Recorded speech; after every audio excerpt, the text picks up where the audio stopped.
Hi there, welcome back. Today I wanted to talk about closing day. It is the most exciting day of the process, but can be a little stressful too because you don't know what to expect. So that's what I'm going to share with you today.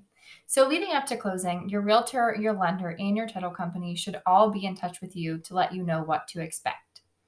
Your title company and your lender are going to make sure that your loan is approved and that you have the final numbers to bring to closing. So, generally, within the week of closing, or if you're closing on a Monday or Tuesday earlier in the week, it's going to be the week before.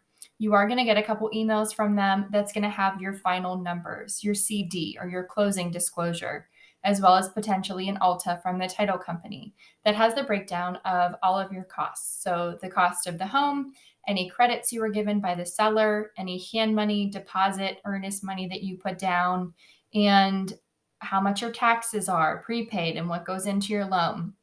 So those numbers are going to break down into the final number that you owe at closing.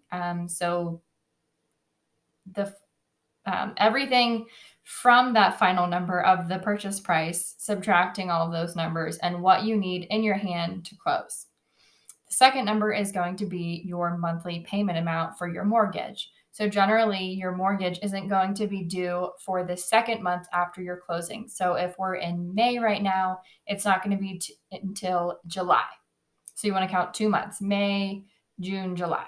It's going to be like that for any month. So I always tell my buyers it's best if you can try and close at the beginning of the month. That way, technically, for you, you feel like you have even more time without paying a mortgage, even though you're technically paying it at closing.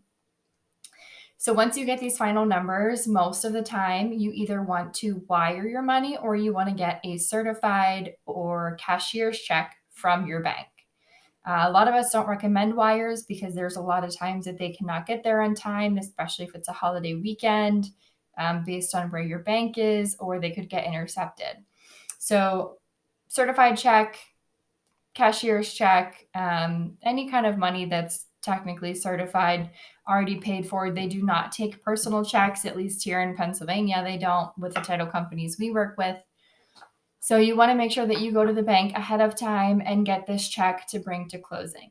You also want to bring your driver's license or state ID, as well as your personal checkbook, just in case there's a difference that you would owe a little bit more money. If it would come back that your check that you got is too much money, the title company will write you a check back for the difference. Generally, we also do a pre-walkthrough inspection of the home. This is either going to be the day before or the day of closing. And this is going to make sure that any items you requested from the seller to fix have been fixed properly and in time, that they've moved out all of their items, and that nothing has happened to the home since the last time you were there. So the final walkthrough, and then you head to closing, which is generally either going to be at one of the realtor's offices, the lender's office, or the title company's office here in Pennsylvania. Other states have attorneys. We don't deal with that. So we usually do at the title office or realtor's office. So after the walkthrough, you go to the closing, sign all the documents, and hand over the check, and you get the keys, and the home is officially yours to move in, do renovations, whatever it is you had on your agenda. So congratulations on buying a home, and let me know if you have any questions. Thanks. Congratulations.